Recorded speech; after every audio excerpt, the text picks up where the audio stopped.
ये ना जो हमारा टिम्बर ट्रांसपोर्ट ऑफिस है, उन्होंने नोटिस दिया है सभी कारपेंटर्स को, और जो उसमें फॉर्मेलिटीज़ उनको दी है ना, वो ऐसी हैं कि जो एक इंडस्ट्रियल यूनिट का होता है।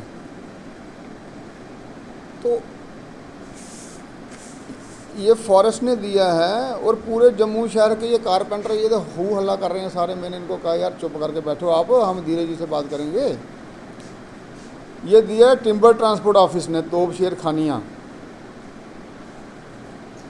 मैं उसकी कॉपी भेजता हूँ। और जो इन्होंने फॉर्मेलिटी बताई है ना वो पूरे प्रोजेक्ट की, get consent from pollution control board, project report बनाओ, लीज डीड। तो ये 1000 रुपये से नीचे कमाने वाले बेचारे लोग हैं, इन्होंने कब पूरे किए ये? मैं आपको भेज रहा हूँ ये, ठीक है? ठीक है। तो आप जम्मू में आ रहे हैं क्या दर्शन? नरेंद्र वर्मा जी जो हमारे ओबीसी मोर्चा के ऑफिस सेक्रेटरी भी हैं अभी, और काफ़ी पुराने हमारे कार्यकर्ता हैं, उनके द्वारा ये सारी रिप्रेजेंटेशन आई है। ये सभी लोग कारपेंटर हैं, जिसको हम लकड़हारा बोलते हैं। तो ये छोटे छोटे काम अपनी दुकानों से चलाते हैं, और जो इन्होंने दुकान ली ही है वो बड़े नॉमिनल किराए पे ली हुई है। आज से नहीं, काफ़ी 15-15, 20-20 साल पुरानी।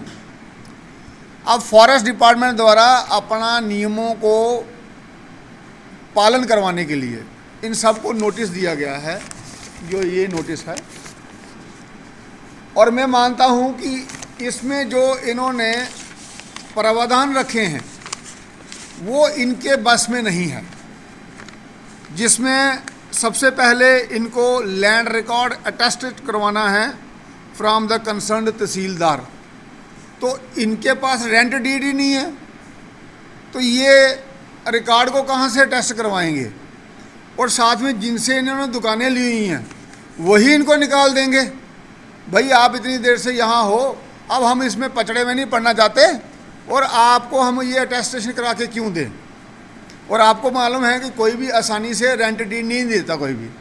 तो इन सब का सिर्फ ये तो कुछ लोग आए हैं यहाँ, पूरा जितना भी ये समाज है अपना, जो लकड़ी का काम करता है, जिनको हम कारपेंटर कहते हैं, इन सब के घरों की रोजी रोटी का मसला है, और इनका काम बंद होने पे आ गया है।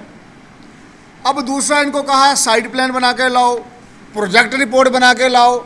और भाई एक आदमी जो एक दिन का 700 रुपया 800 रुपया, या जो खुद दरवाज़ा बना के बेचता होगा 1000 रुपया 1200 रुपया जो कमाता होगा, वो कहाँ प्रोजेक्ट रिपोर्ट के चक्रों में पड़ेगा?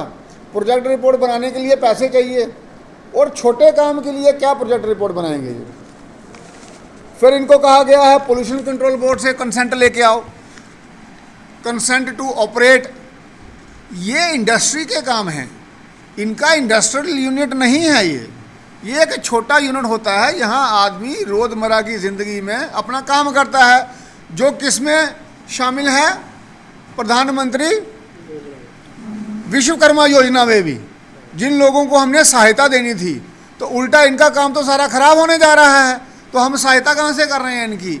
और उस काम विश्वकर्मा में है, उनको अगर इतनी फॉर्मेलिटी होगी तो वो काम कैसे चल पाएंगे? तो जो हमारी ब्यूरोक्रेसी है, ये हाई हेडेड से बाहर निकल कर ये देखना है कि इनको हम फैसिलिटेट कैसे करें, कि हमारे रूल्स भी रह जाएं और इनको फैसिलिटेट कैसे करें ताकि इनको परेशान ना होना पड़े। अब ये सब भी दिहाड़ीदार हैं, ये आज यहाँ के आके खड़े हो गए, इन सब का 1000 रुपये का नुकसान हो गया आज मिनिमम, तो उसकी भरपाई कौन करेगा? तो हमें जो भी नियम बनाने हैं उसके लिए हमें अच्छा काम करते हुए आगे बढ़ना है। और मैं इनका जो इशू है, कमिश्नर सेक्रेटरी हमारे धीरज गुप्ता जी हैं, तो उनके साथ टेकअप करने वाला हूँ इनका, और इनका इसको रिड्रेसल दूंगा, क्योंकि इनके लिए काम करना मतलब ये है कि इतने परिवारों के लिए काम करना। और ये तो कुछ लोग खड़े हैं, पूरे जम्मू शहर के लोग जो हैं, और बाहर भी सबको, बाकी जगह भी नोटिस आए होंगे पूरे JNK में, तो उनका भी ये समाधान निकलेगा। हमको इनको सिंप्लीफाई करना पड़ेगा। तो अगर उनसे नहीं हुआ तो फिर हम LG साहब से अप्रोच करेंगे, क्योंकि लोगों की समस्याओं के समाधान चाहिए, और सरकारें समाधान के लिए होती हैं, ना कि प्रावधानों के लिए। और ना कि हिंड्रेंसेस के लिए कि एक रोज़मर्रा की ज़िंदगी जो है वो चल रही है वो डिस्टर्ब हो जाए।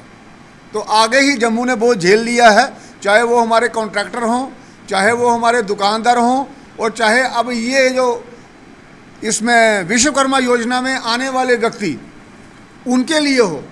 तो इसके लिए जो भी करना पड़े भाजपा करेगी और इनके लिए लड़ाई लड़ेगी, और मैं स्वयं बात करूंगा कमिश्नर सेक्रेटरी और एलजी साहब।